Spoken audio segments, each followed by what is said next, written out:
dunia dikejutkan dengan berita bahwa kabut ibu kota Afghanistan jatuh ke tangan Taliban tanpa perlawanan dari Tentara Nasional Afghanistan alias ANA atau Afghanistan National Army. Ini adalah kulminasi dari pergerakan Taliban yang sebelumnya sudah berhasil merebut dan menguasai kembali beberapa kota-kota besar di Afghanistan. Yang terlibat di dalamnya adalah Al-Qaeda, kelompok teroris pemimpin Osama bin Laden. Kelompok ini yang ditegari sebagai aktor dari serangkaian serangan teror yang menyerang target-target pemerintah AS.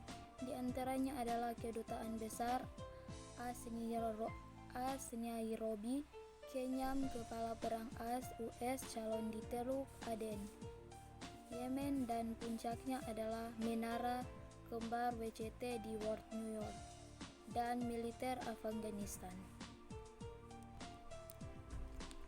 Peristiwa ini terjadi karena adanya setelah peperangan selama 20 tahun di Afghanistan, pasukan asing akhirnya menarik mundur tentara mereka masing-masing setelah tercapai kesepakatan antara Amerika Serikat dan kelompok Taliban.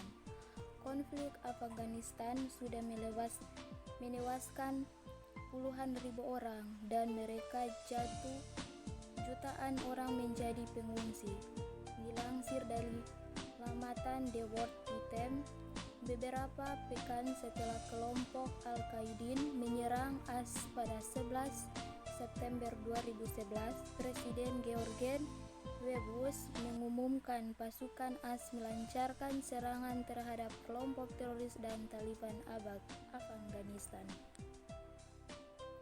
Serangan terukur dengan kendali ini dirancang untuk menghalangi Afghanistan menjadi basis operasi teroris dan untuk menyerang kemampuan militer rezim Taliban, kata Bush waktu itu. AS menganggap pemimpin Al-Qaeda Osama bin Laden bertanggung jawab atas serangan AS yang menewaskan lebih dari 3.000 orang itu. Bin Laden berada di Afghanistan di bawah perlindungan Taliban, kelompok Islami yang berkuasa sejak 1996. Bush mengatakan Taliban yang kemudian menguasai hampir semua wilayah Afghanistan menolak pemimpinnya untuk menyerahkan sang pemimpin Al-Qaeda yang sudah merencanakan serangan ke AS dari markas mereka di Afghanistan. Dia mengatakan sekarang ini bertujuan menyeret pimpinan Al-Qaeda pengadilan dan kini Taliban harus membayar harganya. Kejadian tersebut terjadi karena kembalinya Taliban sebenarnya dan seharusnya tidak mengejutkan. Setelah serangkaian teror 9/11, pasukan koalisi yang dikomandai Amerika Serikat tergerak Taliban karena dianggap memberi tempat dan bekerja sama dengan Al-Qaeda, kelompok teroris pemimpin Osama bin Laden. Kelompok ini yang ditegari sebagai aktor dari serangkaian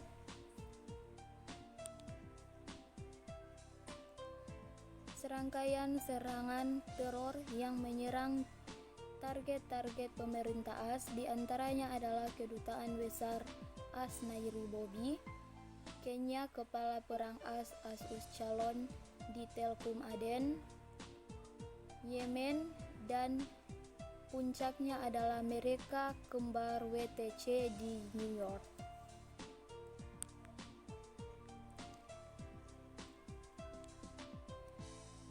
Setelah pasukan AS ditarik dari Afghanistan, terbukti bahwa militer Afghanistan yang sejatinya transvergetasi berdasarkan suku dan klaim tidak mampu untuk bersatu dan melawan pergerakan Taliban, sehingga Taliban dengan gampang bisa kembali menguasai Afghanistan dan secara sepihak mendeklarasikan berdirinya negara koalisi Islam Afghanistan alias Islamic Emirate of Afghanistan.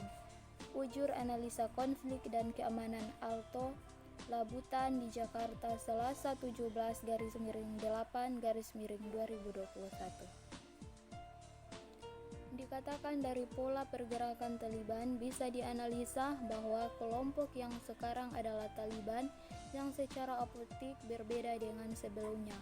Mereka mempertimbangkan rumitnya dinamika suku dan klaim Afghanistan, sehingga model pemerintahan yang dikedepankan adalah pemerintah kolektif yang mengkomunikasi suku dan klaim di sana, sehingga model yang dipakai adalah model emirated yang merupakan koalisi suku-suku. Mereka menghadiri model pemerintah daulat Islamiyah yang lebih mengedepankan kepemimpinan tunggal al-Amisis ter al-ISIS. Kecepatan Taliban untuk kembali menguasai Afghanistan, ujar Alto, juga menunjukkan betapa rapuhnya negara itu karena ketidakberkat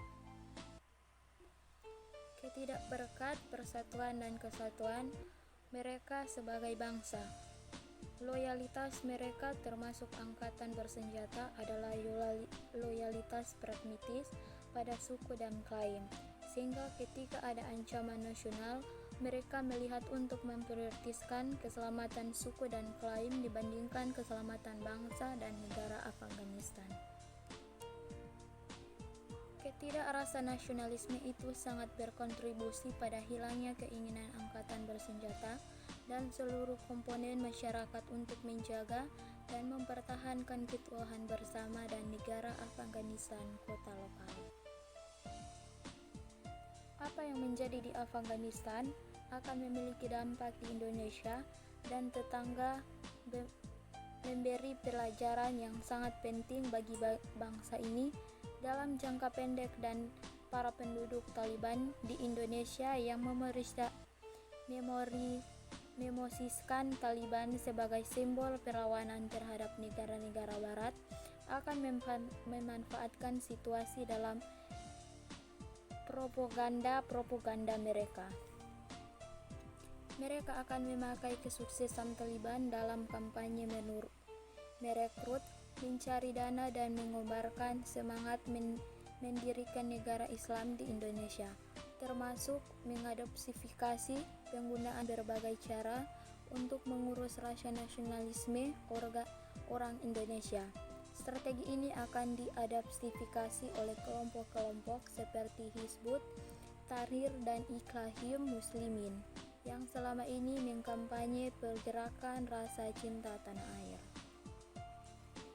Maka ujar Alto, keberhasilan Taliban menguasai Afghanistan perlu dijadikan pelajaran bagi seluruh rakyat Indonesia bahwa penanaman rasa cinta tanah air adalah fondasi utama praktek bangsa.